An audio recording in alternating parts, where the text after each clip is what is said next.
agradecer, em primeiro lugar, à reitoria da faculdade, ao nosso coordenador, Léo, Leonardo Gonçalves, ao pastor Michel Augusto, como nosso reitor. Quero agradecer a vocês, como alunos.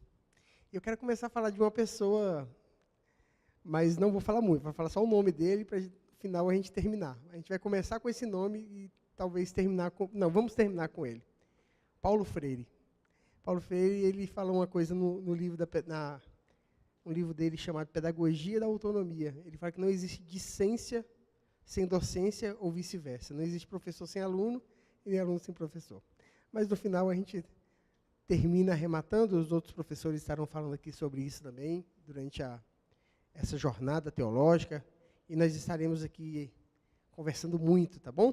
Eu quero que vocês fiquem bem atentos. A gente vai conversar muito aqui, até que a gente consiga chegar num ponto positivo de reflexão. Vamos refletir, vamos conversar. Tá? Aqui tem muito professor de escola bíblica dominical. Eu queria que levantasse mais uma vez, que eu não vi. Quem é professor de EBD? Culto de doutrina? Acho que quase todos, né? O salário é muito bom, né? É muito bom. Então, poxa, eu estou vendo. É muito bom o salário para professor de escola bíblica dominical. É muito dinheiro, realmente dá para ficar tranquilo, né? 3 viagens por ano, 13º, 14º, né? Realmente, ser professor de escola bíblica dominical, ser professor de Bíblia, se alguém pensa que vai ficar rico, eu acho que não é o caminho. Então, pode desistir, pode ir para outro rumo. Mas se você quiser glorificar o nome do Senhor, quiser fazer algo de bom na vida, seja um professor de escola bíblica, de doutrina, de igreja, seja um mestre. Tá bom? Esse é o chamado. Vamos lá, eu queria que vocês abrissem a Bíblia de vocês, lá no livro do Gênesis, capítulo 3. Quem não tem Bíblia tem o celular. Quem não tiver Bíblia não trouxe, não tem problema, só acompanhe. Tá bom? A gente vai começar a estar falando disso aqui hoje. O nosso tema é os fundamentos da educação. E a gente vai estar falando de algumas questões sobre educação, e vai ser muito relevante esse estudo essa noite, do ponto de vista que a gente vai tratar da questão bíblica, da questão humanista, de algumas questões que permeiam a prática, né, didática, a prática didática e a prática teológica do educador enquanto cristão. Tá bom? Vamos falar bastante do processo de ensino e aprendizagem e da educação à distância. Educação cristã, que pode também se permear pela educação à distância, educação presencial, e lá vamos nós. Tá bom? Gênesis capítulo 3, eu quero ler só do versículo 1 ao 4. O problema no Éden. Vou ler, tá bom? Diz assim: Ora, a serpente era o mais astuto de todos os animais selvagens que o Senhor Deus tinha feito. E ela perguntou à mulher: Foi isso mesmo que Deus disse? Não comam de nenhum fruto das árvores do jardim? Respondeu a mulher à serpente: Podemos comer do fruto da árvore do jardim, mas Deus disse: Não comam do fruto da árvore que está no meio do jardim, nem toquem nele, do contrário vocês morrerão.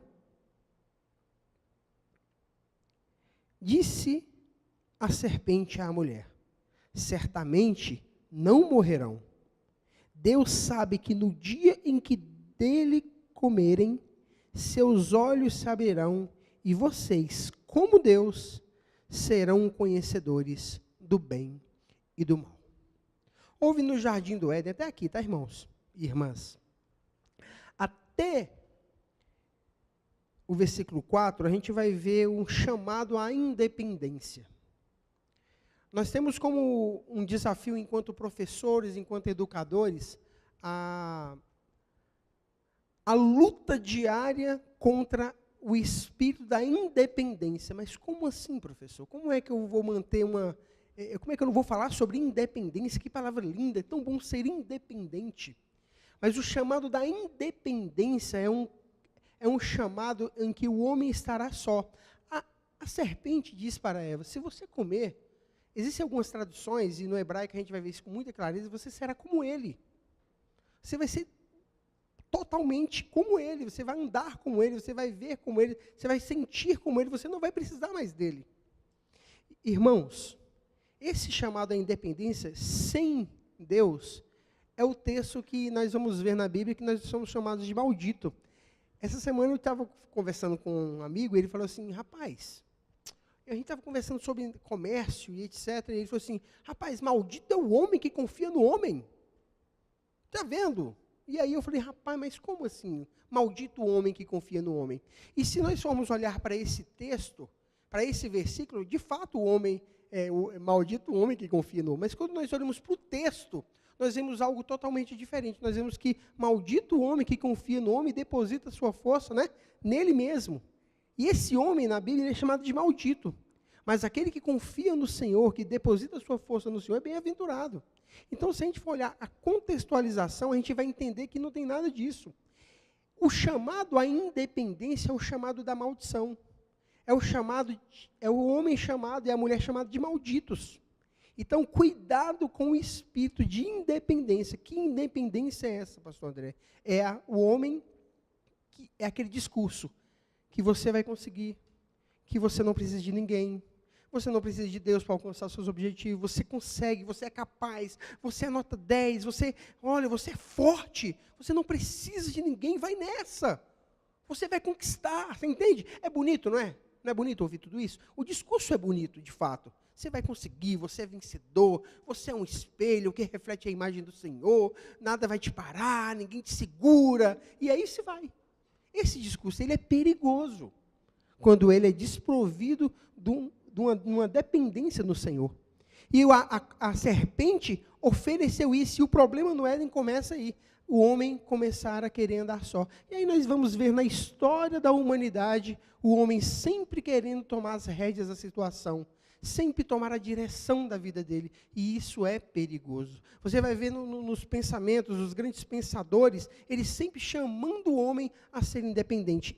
E está aí um grande problema. O problema da independência. Nós somos totalmente dependentes de Deus. E hoje nós estamos falando de professores cristãos. Hoje nós estamos falando de educação cristã. E essa educação cristã precisa desses pressupostos de dependência de um Deus todo-poderoso. É isso que a sua aula, é isso que o seu ensino precisa, em primeiro lugar, estar pensando. Como eu vou dar essa aula? Como eu vou produzir essa aula? Como eu vou planejar essa aula? Sozinho? Quem é o centro? São os alunos? É o professor? Porque nos discursos de muitos filósofos, principalmente alguns educadores, o discurso o centro do ensino é professor-aluno, a relação é professor-aluno. E nós acabamos trazendo isso para dentro da escola bíblica dominical, dentro da escola. E aí o aluno, o discente, é o centro. Ou o professor é o centro. Aí vem alguns pensamentos, né? Algumas escolas. A escola tradicional, por exemplo, o centro era o professor. Né? Ele era o dono, detentor de toda a autoridade e poder. E o aluno era só um receptor. E aí vai vir as novas escolas, as novas tendências que começam a ter um relacionamento, tirando totalmente Deus da equação. Quer ter prejuízo no seu ensino, irmãos? Quer ter prejuízo? Tira Deus da equação. Tira Deus da equação, o seu ensino vai ser um ensino que vai prejudicar, que vai atrapalhar e que não vai gerar crescimento na vida das pessoas. Tirar Deus da equação é prejuízo para o ensino. Bacana? Vamos para frente? Para um frutuoso ensino cristão bíblico, diante de uma cosmovisão bíblica, é fundamental que não rejeitemos o homem do processo de construção do conhecimento. Mas jamais deve se esquecer que Deus é soberano sobre o universo e o homem jamais tomará esse lugar. Ficando claro, portanto, que a fonte de nossos critérios educacionais derivam-se das Escrituras e não do homem. Foi isso que a reforma fez. Trouxe para o eixo aquele trem que estava desgovernado. Tudo era centro, menos Deus. A reforma protestante trouxe de volta a análise como base as Escrituras, como pressuposto principal e fundamental. Por quê, irmãos? A Bíblia é o livro de Deus. a Bíblia fala dele. Como é que nós conhecemos um autor de um livro? Como é que nós entendemos e vemos alguns detalhes da vida dele? Quando nós lemos a sua literatura, não é assim? Quando nós pegamos o livro dele e ali nós nos deleitamos, nós vamos ter alguns indícios do que ele pensa, do que ele crê, do que ele acredita, do que ele defende. A Bíblia é do mesmo jeito. Então, irmãos, vamos começar assim? A base para o meu ensino cristão é a palavra de Deus. Então, vamos começar a falar assim de leitura da Bíblia? Vamos começar a pensar na Bíblia? Vamos começar a meditar na Bíblia? Vamos começar a entender a palavra de Deus? Por quê? Sem essa base, é o que eu falei, você vai tirar Deus da equação. Então, não tem ensino. Nós temos um grande problema. A gente falou isso aqui hoje no nosso Expresso Teológico. E a gente vai discutir isso daqui a pouquinho. E aí eu vou pedir até a interação de vocês em alguns detalhes. Nós temos esse tripé que sustenta toda a vida. Professores, mestres, pastores, irmãos queridos. Todo o fundamento bíblico, teológico, escatológico, de ensino, seja ele hermenêutico, exegético, interpretações diversas, você precisa estar fundamentado nesses 3 itens, nesse tripé. Vamos conversar sobre isso aqui? A Bíblia, a história do universo, que é por meio da palavra de Deus, ela se divide em criação, queda e redenção. O seu ensino, totalmente, se não estiver fundamentado nesse tripé, ele vai ser um ministério de ensino manco, deficiente. Vamos lá? Criação. Deus criou o homem, ok? Bacaninha, bonitinho, cheirosinho. E o homem cai. E esse homem caído vem se desenrolando durante todo o enredo bíblico, até que chega um homem perfeito, chamado Cristo Jesus, e o redime, e reconcilia com ele todas as coisas. A história da Bíblia ela é feita disso. Nós estamos hoje, graças a Deus, nessa fase, alcançamos essa redenção em Cristo Jesus. Vamos falar do problema disso? Alguns professores de escola bíblica dominical focam muito na criação. Você é lindo, você é maravilhoso, você vai vencer. Nossa, você é um sucesso. Você é uma bênção. Está errado nisso? Isso é errado? Quem te fez foi Deus, não foi o diabo. Ok? Bom demais. Só que ele fica só nisso.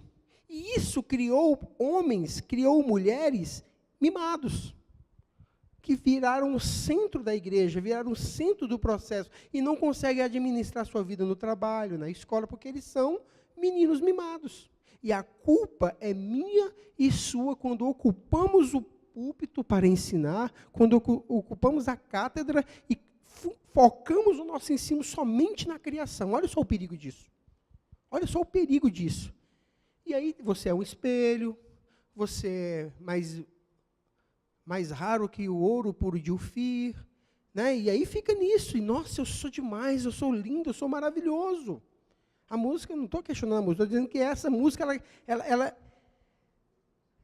dá uma negritada nesse homem, que não é o homem pecador, é um homem bibelô de Deus, é o bibelôzinho, é a pupila dos olhos, e esse cara não é ouro.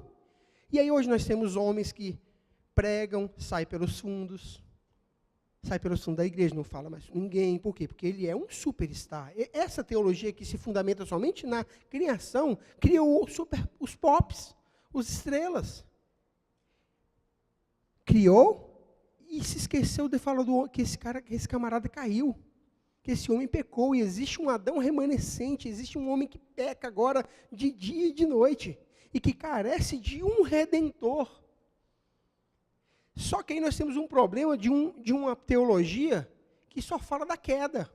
Miserável, desgraçado, você é um lixo, tu não presta. Ele rejeita o primeiro e foca no segundo. Há uma teologia daquele professor que fala, rapaz, tu não vale nada, tu não presta. Aí o cara acaba acreditando, ele fala, rapaz, eu não valho nada, eu sou um lixo, eu sou uma peste. Eu sou um diabo, meu Deus, o que tu achou de mim que eu não valho nada? Ele se esquece do terceiro ponto, que é a redenção. Então, o que nós temos que fazer, irmãos, irmãs, professores, mestres? Ter um equilíbrio. Irmão, você foi criado.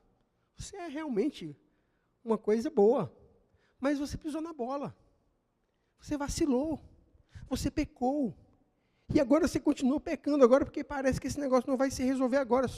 Aí isso aponta escatologicamente que vai chegar um dia que isso vai acabar. Mas veio um camarada, e esse homem é Jesus, que redimiu com ele todas as coisas. Mas não quer dizer que agora você vai... Então, quer dizer, a nossa teologia, o nosso ensino, ele tem que estar diante desse tripé: criação, queda e redenção. Porque se porventura você focar demais só na redenção, não, eu sou salvo. Já viu gente que foca demais só na redenção? Sou salvo, estou na graça, estou na época, estou na dispensação da graça. Né? Não peco, eu não estou mais na lei, agora comigo, agora posso fazer à vontade, porque agora eu tenho um Redentor, eu sei que meu Redentor vive, e vai-se embora e peca à vontade, usa da liberdade que ele tem em Cristo para pecar. Então, quer dizer, esse tripé, ele vai trazer o equilíbrio para o nosso ensino, ele vai trazer o equilíbrio para o meu viver profissional, para o meu viver sentimental. E nós, professores de EBD, nós, professores da Bíblia, nós que ensinamos, nós que estamos sentados aprendendo, nós precisamos achar esse equilíbrio, consertar essa rota.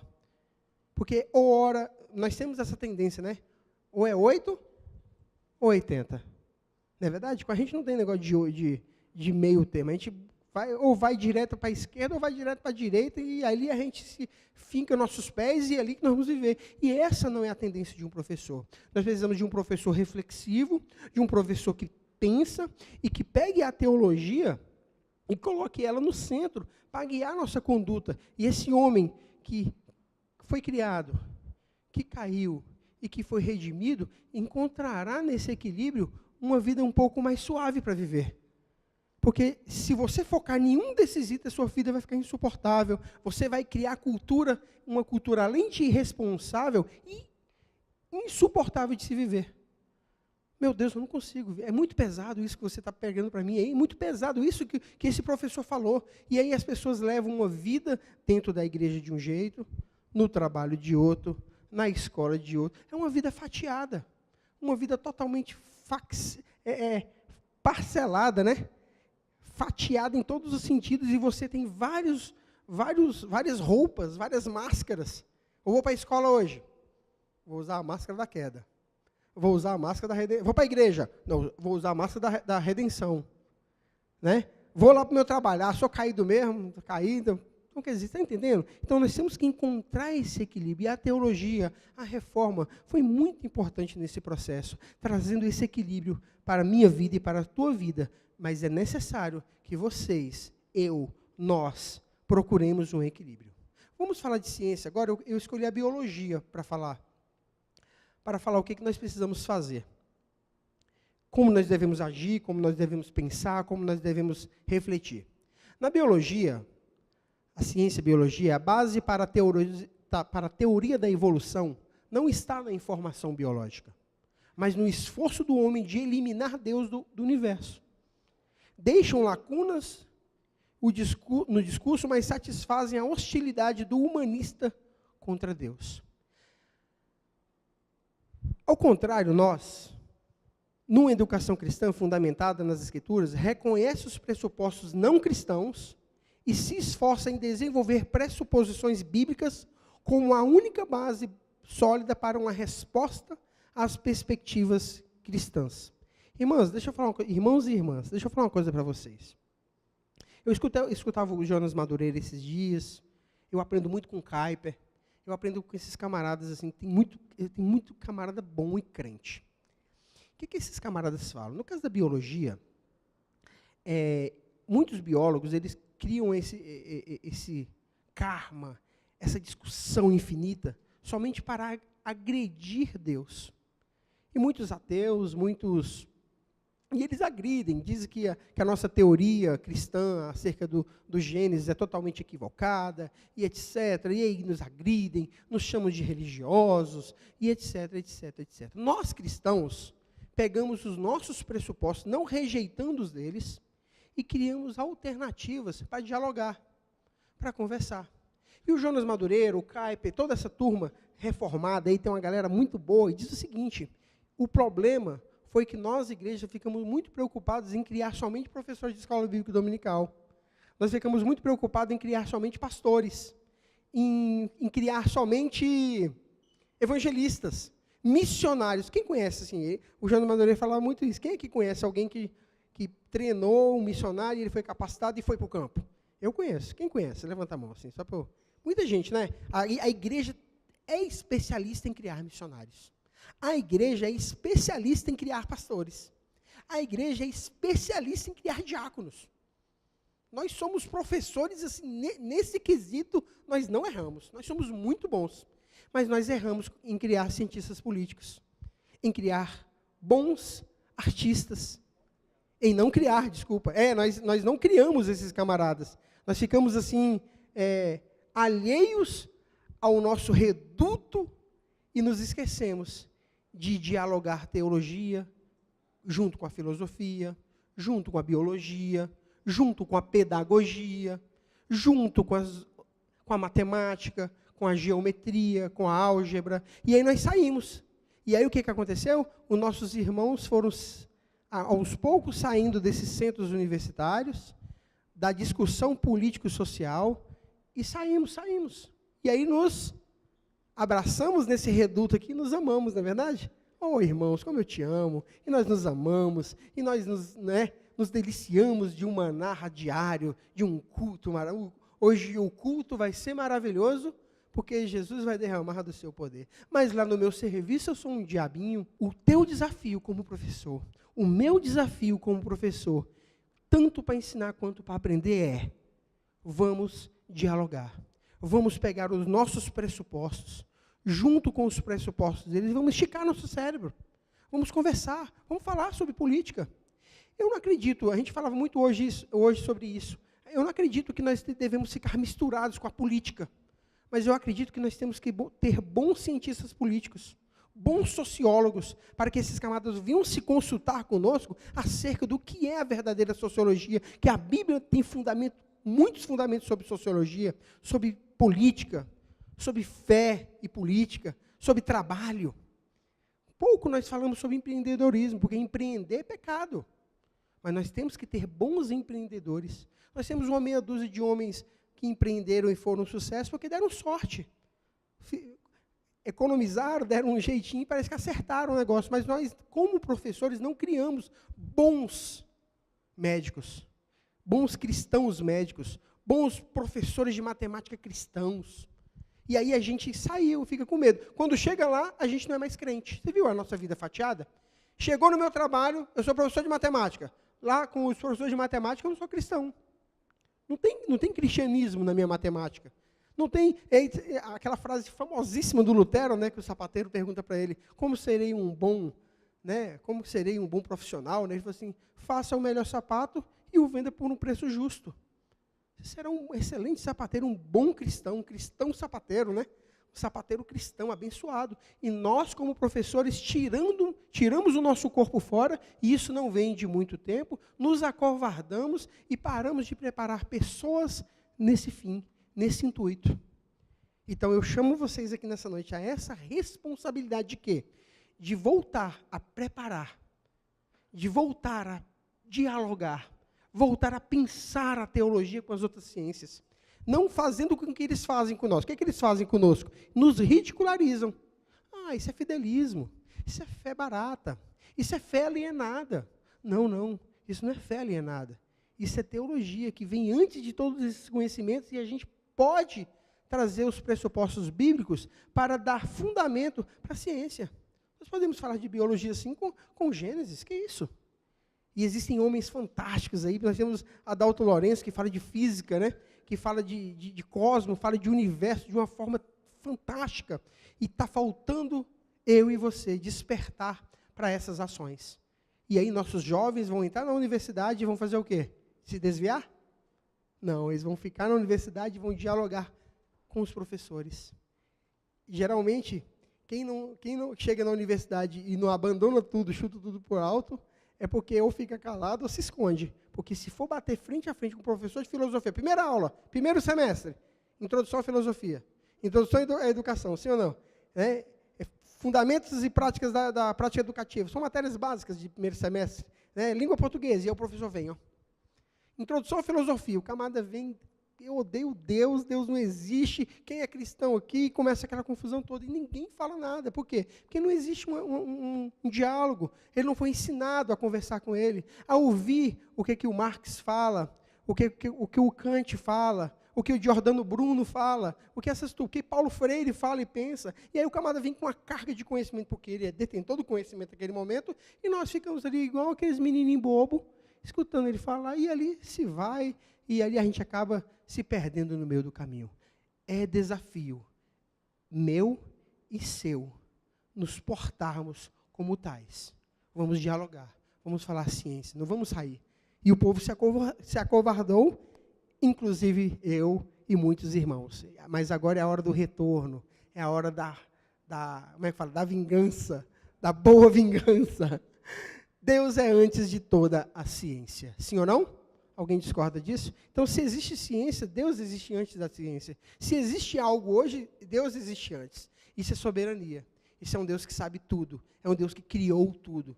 E a cada dia que se passa, isso se torna mais irrefutável. Eles não conseguem provar isso. Eles lutam para provar. E a cada dia que passa, muitos ou ficam com muito ódio, ou ficam com muita raiva, ou acabam se dobrando diante desse conhecimento. E aí é a hora de nós dialogarmos e não criar essa raiva, essa birra da religião, essa birra de Deus, esse asco que muitos têm acerca da religião. Porque Deus, ele existe antes de tudo isso. E nós, como professores, sabemos disso, entendemos isso, mas não sabemos defender isso. Não sabemos nos portar a favor disso. Temos os fundamentos, temos os pressupostos, somos detentores do livro do camarada, do homem, e acabamos não sabendo usar como deveria. Não é verdade? Muitos de nós temos aqui a palavra dele, o livro dele, ao nosso dispor de dia e de noite, e não sabemos usar. É como ter uma arma que você não sabe atirar com ela, pegar uma faca e não saber amolar, enfim. Você precisa somente manuseá-la. Você é como o Superman, eu tenho uma força. Você tem Deus, você tem o homem, você é amigo do homem. Então, é defender isso, saber defender isso que está sendo o nosso problema. Lutar contra essas artimanhas mundanas aí, que é o nosso desafio. A relação do homem com as diversas ciências, foi o que eu falei, nós saímos. É hora de voltar, não fique com medo. Não fique com medo. A Igreja Católica, ela criou uma cultura muito terrível para nós, e nós herdamos isso. Muitas igrejas neopentecostais hoje, elas têm acompanhado esse entendimento, fazendo separação do sagrado com o secular. Os reformadores, assim, isso é unânime. Não existe separação do sagrado com o secular. Tudo é sacro, tudo é sagrado. E aí nós vivemos uma vida, mais uma vez, dupla, uma vida dupla, né? Em casa eu sou uma coisa, na igreja eu sou outra. E por quê? Porque eu estou fazendo essa separação. Não existe, tudo é sacro, tudo é sagrado, tudo é dele. O domínio e majestade é dele. Tudo é dele. Se aquele professor ateu, aquele camarada questionador, é porque ele foi criado por Deus. Tudo que ele faz é porque Deus permitiu que ele fizesse. Até isso, até a heresia dele, até a afronta dele, foi Deus que permitiu. É Deus, tudo é dele, para ele. O chão que você pisa é sagrado. A escola que você está é sagrada. Onde você está, é a hora de você influenciar essas gerações, de influenciar na escola. Então, gente, por favor, vamos ensinar isso para os nossos alunos. Você não pode abrir mão do seu cristianismo e nem dos seus pressupostos cristãos quando você está em determinados lugares. Onde quer que você esteja, você precisa estar aplicando e inserido com a teologia santa, pura, honesta. Não seja covarde, não se acovarde. Mas como que nós vamos fazer isso? Com o estudo da palavra, com professores que não têm medo de dialogar, que não têm medo de corresponder à altura, ou responder à altura às afrontas que são feitas para nós. E aí isso começa onde? Começa na classe de crianças. Começa vai subindo, até com o jovem já maduro vai conseguir falar isso aí, você vai trabalhando. Então, existe uma responsabilidade minha e uma responsabilidade sua enquanto professores. O desvio humano da relação com o intelectualismo, é isso que eu estou dizendo, né? Nós paramos de dialogar e esse não é o caminho, tá bom? O professor como responsável no processo de dependência de Deus e agente ativo de influência no mundo, tá bom? Então, nós não podemos nos acovardar, nós somos agentes ativos de conhecimento e de conhecimento bíblico, teológico, maduro, em que colocamos as Escrituras como centro, como base do nosso conhecimento, dos nossos pressupostos, e aí, a partir daí, nós vamos conversar, vamos dialogar e vamos aplicar a nossa vida prática, né, nesses setores da sociedade, e as coisas, com certeza, eu não sei se as coisas vão melhorar, eu não sei se as coisas vão piorar, mas eu quero dizer uma coisa para vocês, nós teremos o nosso lugar, que é devido a nós, que é nosso e que nós abandonamos. As cátedras, as cátedras como os professores, os assentos das grandes universidades, os movimentos de diálogo que nós abandonamos, está lá esperando a gente. Então, é necessário que nós nos saímos dessa zona de conforto e voltemos para partir para esse diálogo aí, ok? Um fundamento que é Cristo. Está aqui um grande desafio da Escola Bíblica Dominical. Está aqui um grande desafio do professor, do pastor como teólogo, do pastor como professor e do professor que acaba, de certa maneira, inserindo uma teologia pastoral na vida das pessoas. E Jesus é o centro do universo. Ele é o centro do planeta. Ele é o centro de tudo. Tudo converge em Jesus Cristo de Nazaré. Ele é o centro do Antigo Testamento e o centro do Novo Testamento. Irmãos, não existe uma entrelinha do Antigo Testamento e do Novo Testamento que não esteja encharcado de Cristo Jesus. Não existe um texto da Bíblia que não tenha Cristo.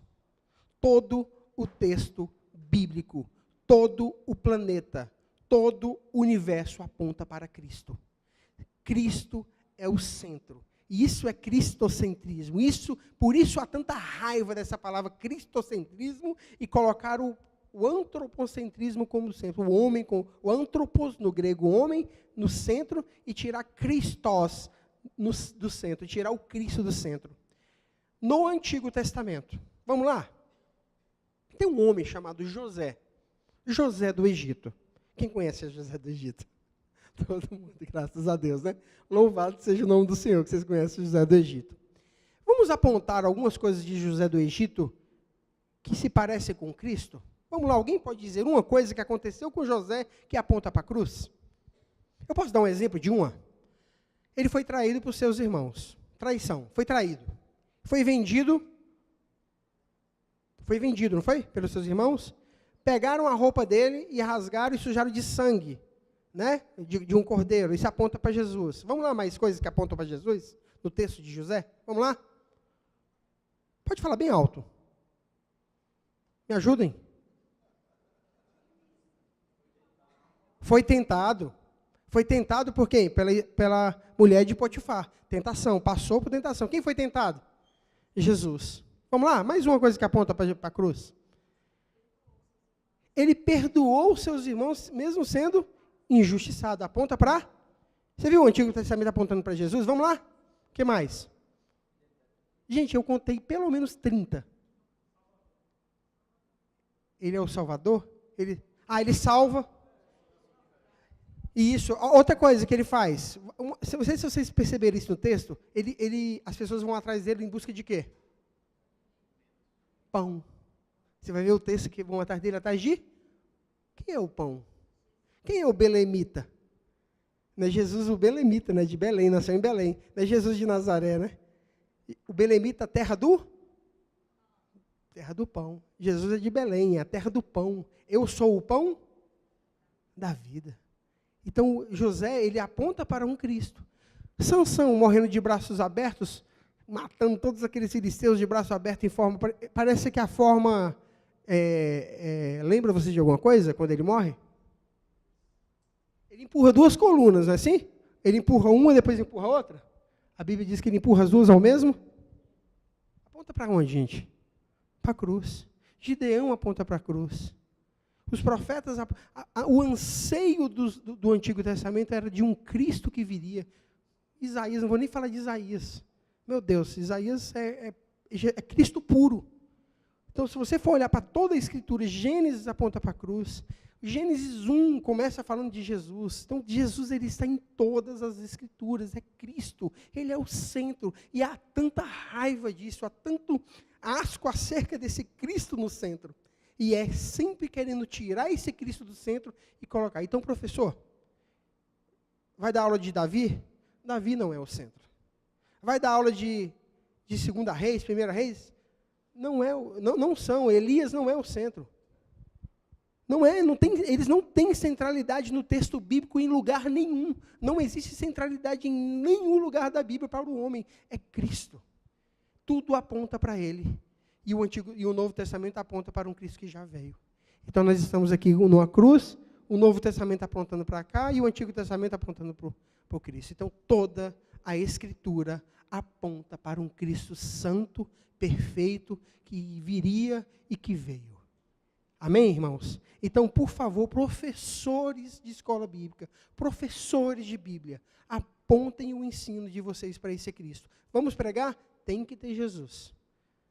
Às vezes a gente fica assim, o pastor Paulo pregou uma certa feita na igreja e eu fiquei ali, ansiando por esse momento. E aí ele estava pregando sobre a mulher de Potifar, não foi?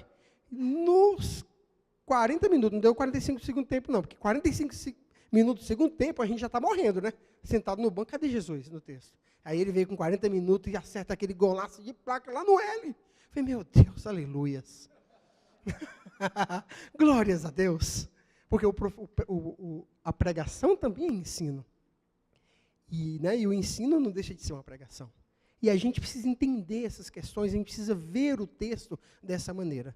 Tá bom, irmãos? Então, o professor precisa entender essa centralidade desse Cristo. Tá bom? E sempre lembrando que estão querendo tirar ele do centro. Sempre colocando ele de lado.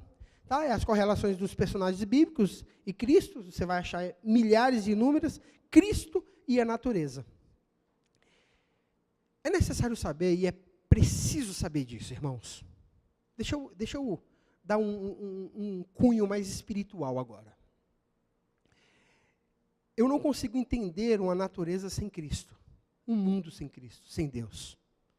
Toda honra, toda glória, todo louvor seja dado a Deus. Professores, o nosso ensino deve glorificar a esse Cristo.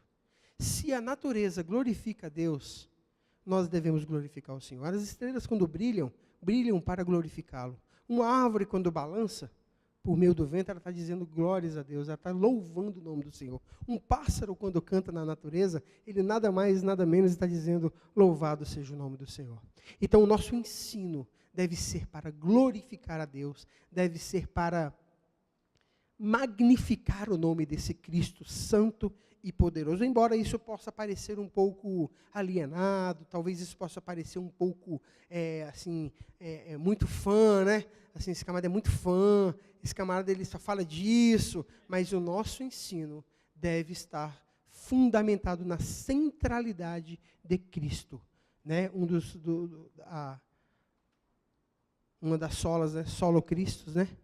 Somente Cristo, né? Somente a fé, né? Só as Escrituras, somente as Escrituras. Então você vai ver os pilares da Reforma Protestante, as solas, todo o conhecimento desabando, abraçando esse Cristo Todo-Poderoso. Não deve ser diferente da gente. O nosso negócio é querer sair também, tá?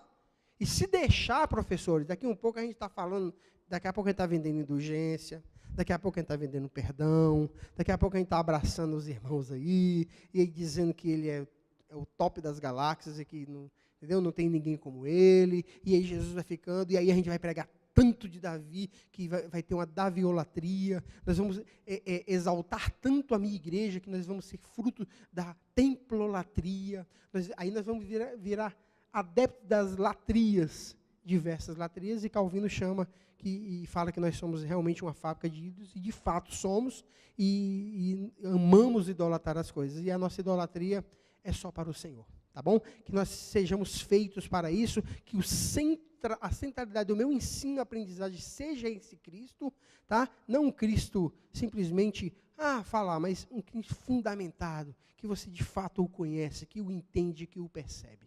Tudo bem? E você glorificará esse Deus Todo-Poderoso.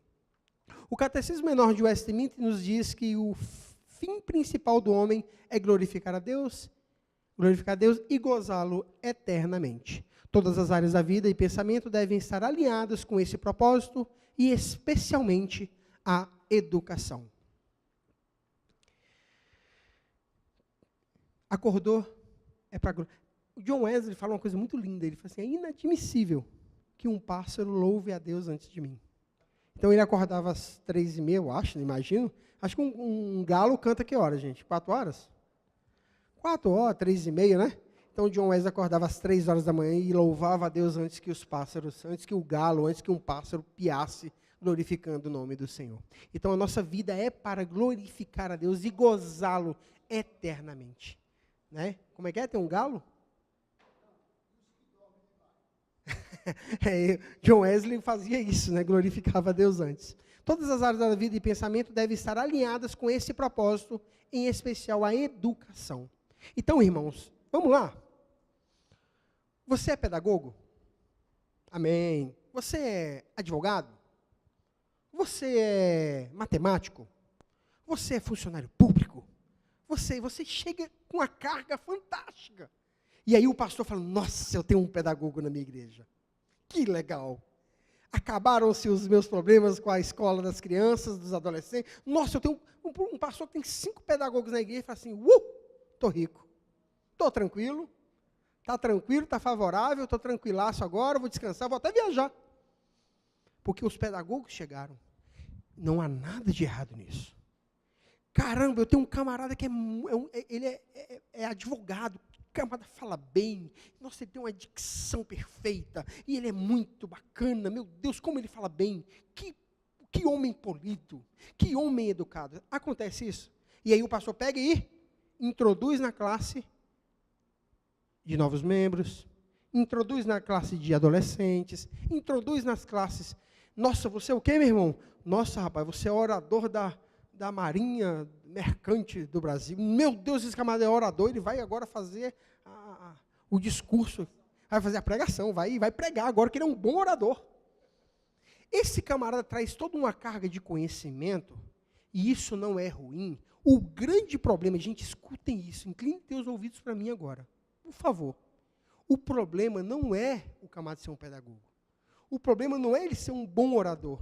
O problema não é ele ter estudado muito, não é isso, nunca foi problema, isso é maravilhoso. O problema é que a base do discurso, do ensino, é o que ele tem como pressupostos da ciência do qual ele foi, que ele partiu. Por exemplo, Paulo Freire. Gente, Paulo Freire é uma gracinha. Que velhinho gostoso. Sim ou não? Ele é tão gostosinho, mas ele é tão bonitinho, que ele chega a enganar. De fato, ele engana. Eu assistindo muitos vídeos dele, muitas entrevistas dele, e eu falei assim, rapaz, esse cara é bom demais. Eu estava olhando, eu falei assim, e eu procurando as brechas, porque teólogo ele tem que caçar as brechas, né? Onde é que dá a brecha para a gente entrar, né?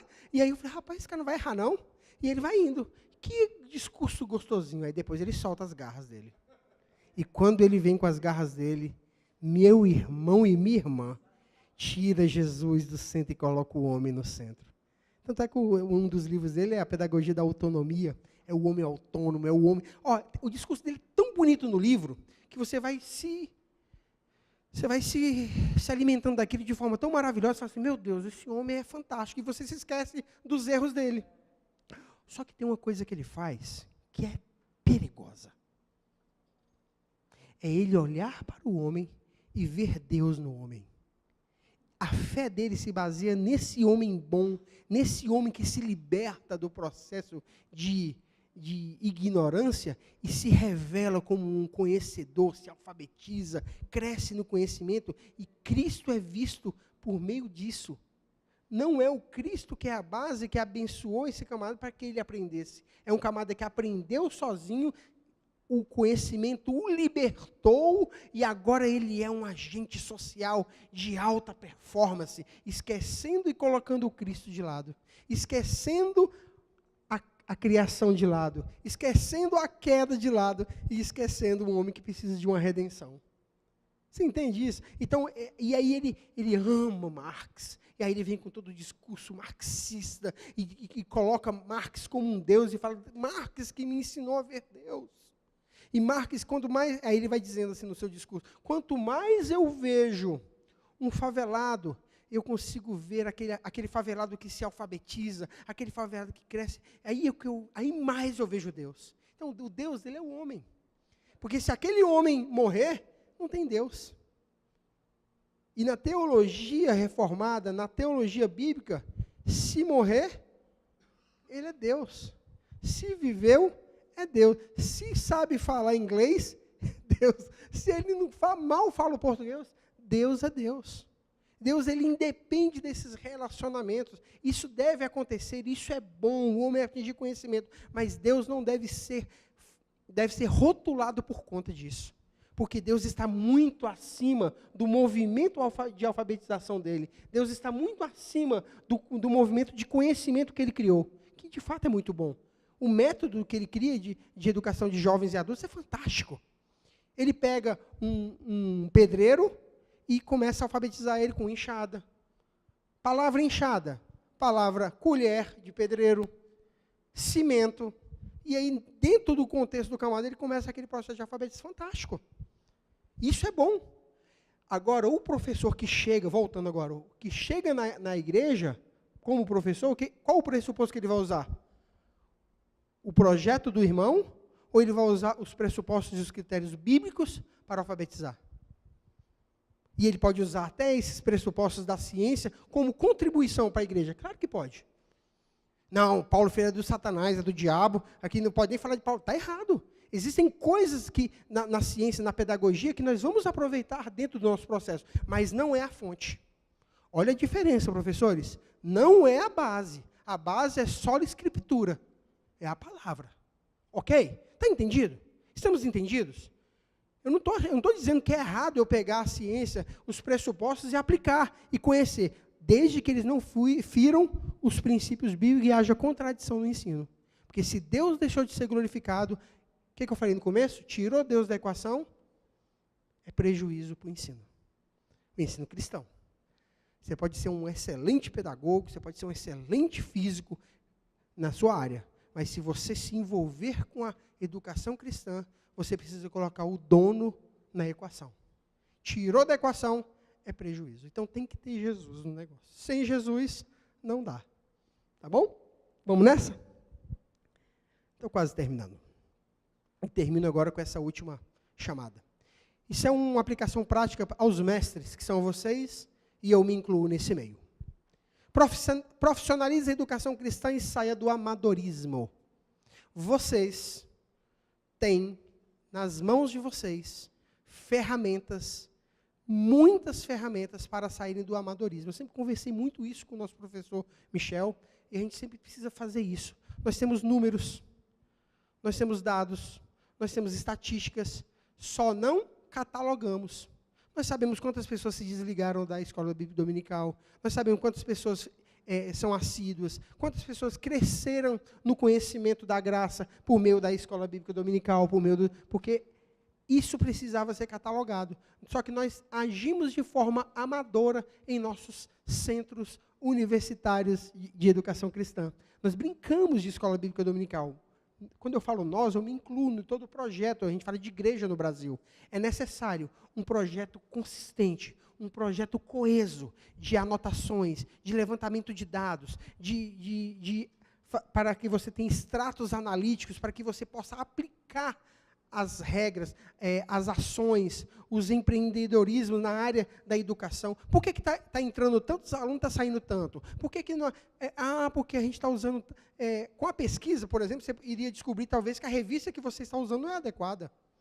Talvez que, com a pesquisa, você vai entender que os recursos audiovisuais que você usa são escassos.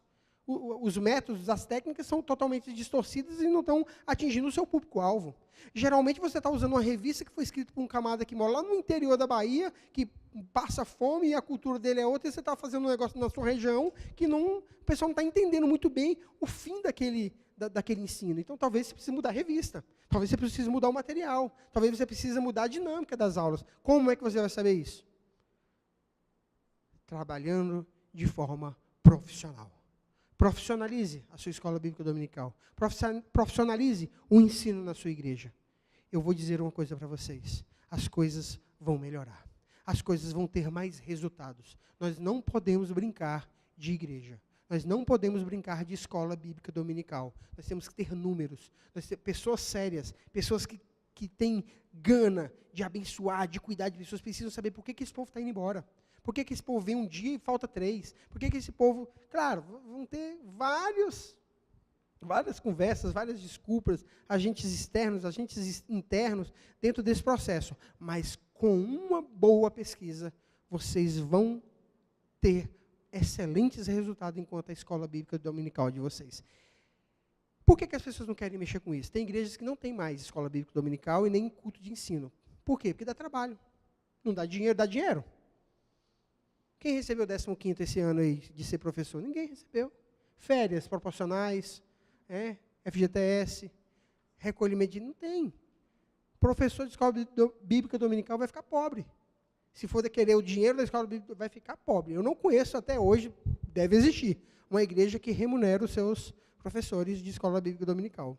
Eu acho que eu não conheço. É por amor. E dá trabalho, dá fadiga, dá vontade de não vir como professor. Tem que preparar aula semanalmente. Não pode pegar a revista, faltando 15 minutos, acorda ali, a escola começa às 8h30, 8h15 pega a revista e vem lendo dentro do carro. Não pode, não é isso. Profissionalize. A fonte curricular deve ser estabelecida, governada e condicionada pelas Escrituras, ou não se terá uma educação cristã de fato. Eu estou batendo essa tecla para vocês entenderem, irmãos. A revista que vocês usam tem que estar de acordo com as Escrituras. O texto que você usa, a apostila que você usa, tem que estar abraçada com as Escrituras, encharcada de Escritura, encharcada de Cristo, encharcada de Deus. Se não for assim, pega esse material, meu irmão, e taca fogo. Joga fora. Se a revista, se o material não tem Cristo, não está atrelado às Escrituras, ao que a palavra de Deus diz, corra, fuja. Tem que ter Jesus. Tem que ter Cristo. Tem que ter verdade nesse negócio. Não é verdade? Senão, gente, não há porquê. A fonte curricular deve ser estabelecida. Pronto, não tem conversa. É isso e ponto. Isso aqui não tem negócio. Não negocie isso. E se está aí uma coisa que é inegociável no ensino, é tirar Deus da equação.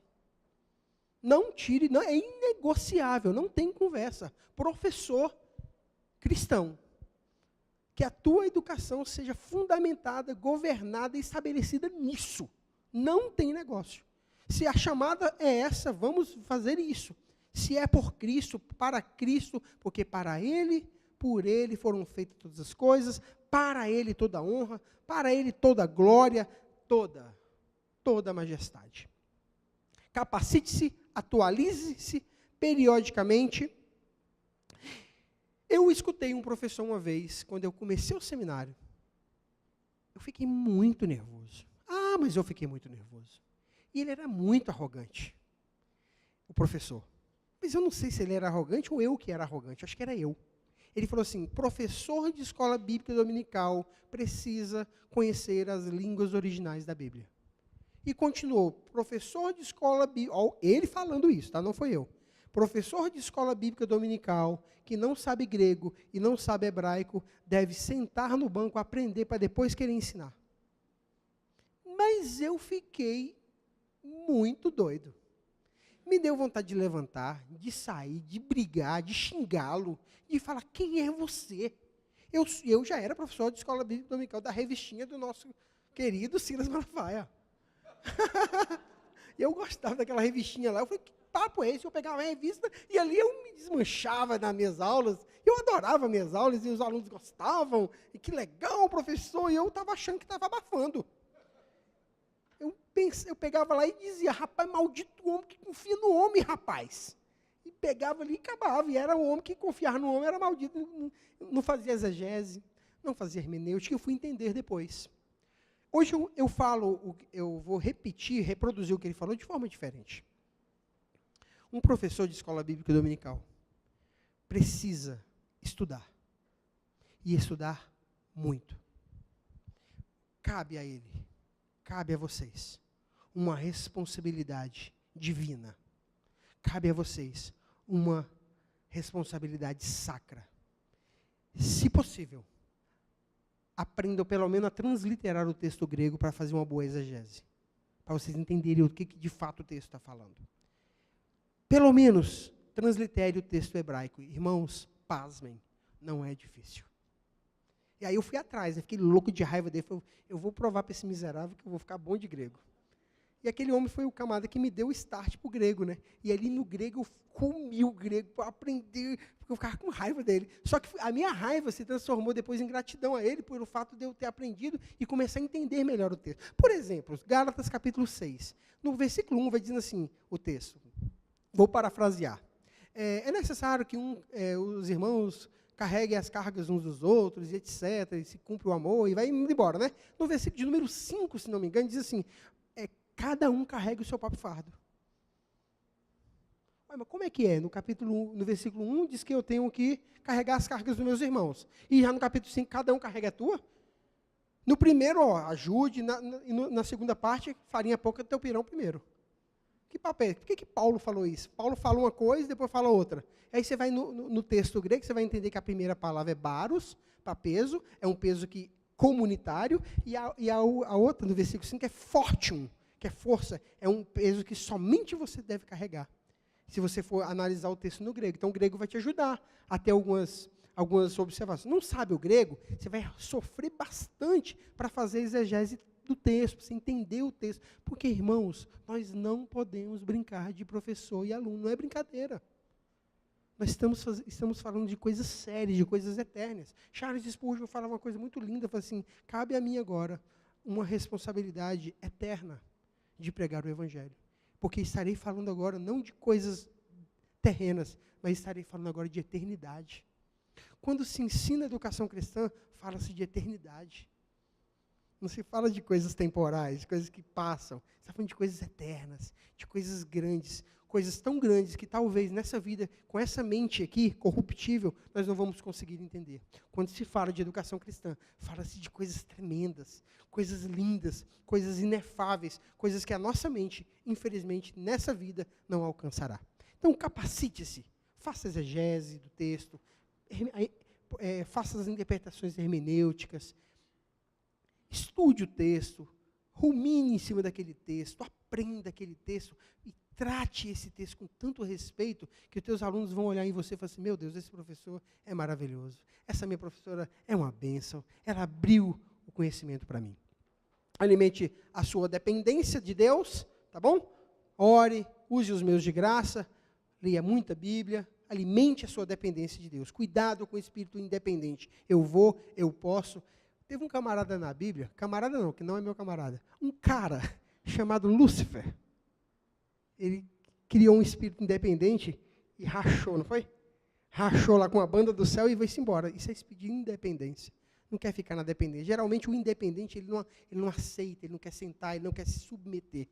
Aprenda, sente, alimente-se, peça guarida para quem sabe mais. Aprenda em nome de Jesus.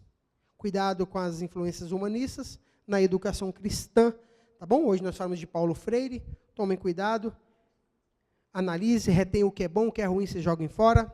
E eu termino aqui dizendo que o mundo secularizado, sem Deus, perde as referências fundamentais e entra em alta destruição. Terminamos aqui, agradeço a vocês, que Deus possa abençoar vocês, em nome de Jesus.